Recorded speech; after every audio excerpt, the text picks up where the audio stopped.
नमस्कार दर्शकों आज हिंदी दिवस है। हिंदी दिवस की आप सभी को बहुत बहुत हार्दिक शुभकामनाएं।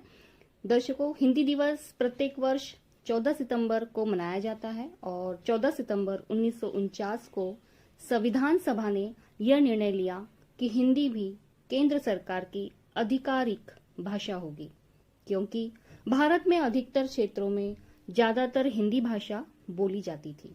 इसलिए हिंदी को राष्ट्रभाषा बनाने का निर्णय लिया था और इसी निर्णय के महत्व को प्रतिपादित करने तथा हिंदी को प्रत्येक क्षेत्र में प्रसारित करने के लिए वर्ष 1953 में पूरे भारत में 14 सितंबर को प्रतिवर्ष हिंदी दिवस के रूप में मनाया जाता है। स्वतंत्रता प्राप्ति के बाद हिंदी को आधिकारिक भाषा के रूप में स्थापित करवाने के लिए हमारे काका कालेलकर, हजारी प्रसाद द्विवेदी, सेठ गोविंद दास आदि साहित्यकारों का साथ लेकर व्यवहार राजेंद्र सिंह ने अथक प्रयास किए हैं। दर्शकों, मूर्धन्य साहित्यकार हिंदी के व्यवहार राजेंद्र सिंह का 50वां जन्मदिन था। इस कारण हिंदी दिवस के लिए इस दिन को श्रेष्ठ माना गया है। हालांकि जब राष्ट्रभाषा के रूप में इसे चुना गया और लागू किया गया तो अहिंदी भाषी राज्य के लोग इसका विरोध करने लगे और अंग्रेजी को भी राजभाषा का दर्जा देना पड़ा। इसी कारण हिंदी में भी अंग्रेजी भाषा का प्रभाव पड़ने लगा। दर्शकों, हिंदी दिवस के कार्यक्रम की बात करें तो हिंदी दिवस के दौरान कई कार्यक्रम होते हैं। इस दिन छात्र छात्राओं को हिंदी के प्रति सम्मान और दैनिक व्यवहार में हिंदी के उपयोग करने आदि की शिक्षा दी जाती है, जिसमें हिंदी निबंध लेखन, वाद विवाद, हिंदी टंकन प्रतियोगिता आदि होती है। हिंदी दिवस पर हिंदी के प्रति लोगों को प्रेरित करने हेतु भाषा सम्मान की शुरुआत की गई है। यह सम्मान प्रतिवर्ष देश के ऐसे व्यक्तित्व को दिया जाएगा जिससे जन जन में हिंदी भाषा के प्रयोग एवं उत्थान के लिए विशेष योगदान दिया है। इसके लिए सम्मान स्वरूप 1,01,000 रुपए दिए जाते हैं। हिंदी में निबंध लेखन प्रतियोगिता के द्वारा कई जगह पर हिंदी भाषा के विकास और विस्तार हेतु कई सुझाव भी प्राप्त किए जाते हैं, लेकिन अगले दिन सभी हिंदी भाषा को भूल जाते हैं। दर्शकों, वैसे तो बोलने वालों की संख्या के अनुसार अंग्रेजी और चीनी भाषा के बाद हिंदी भाषा पूरे दुनिया में तीसरी सबसे बड़ी भाषा है, लेकिन उसे अच्छी तरह से समझने, पढ़ने और लिखने वालों में यह संख्या बहुत ही कम है। यह और भी कम होती जा रही है।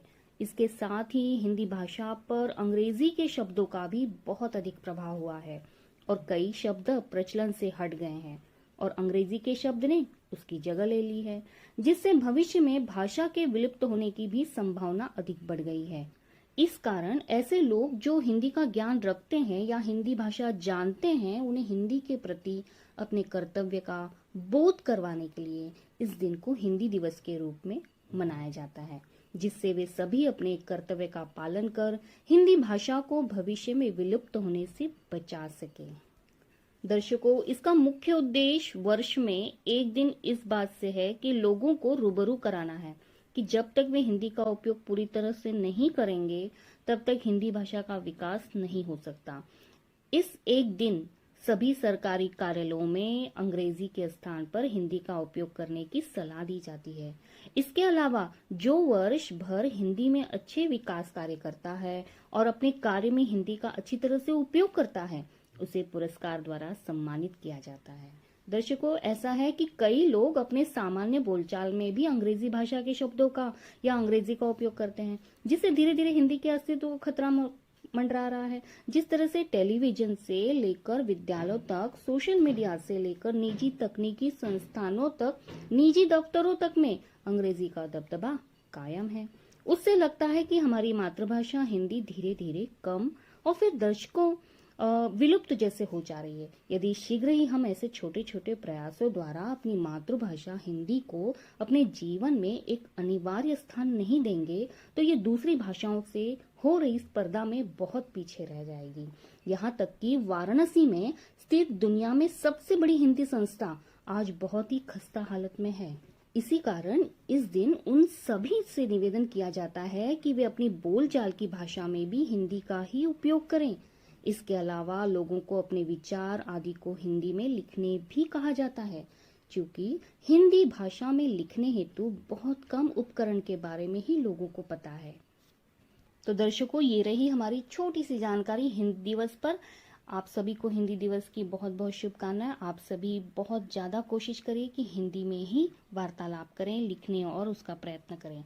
तो चलिए फिर मिलते हैं अपनी अगली वीडियो में। तब तक के लिए धन्यवाद।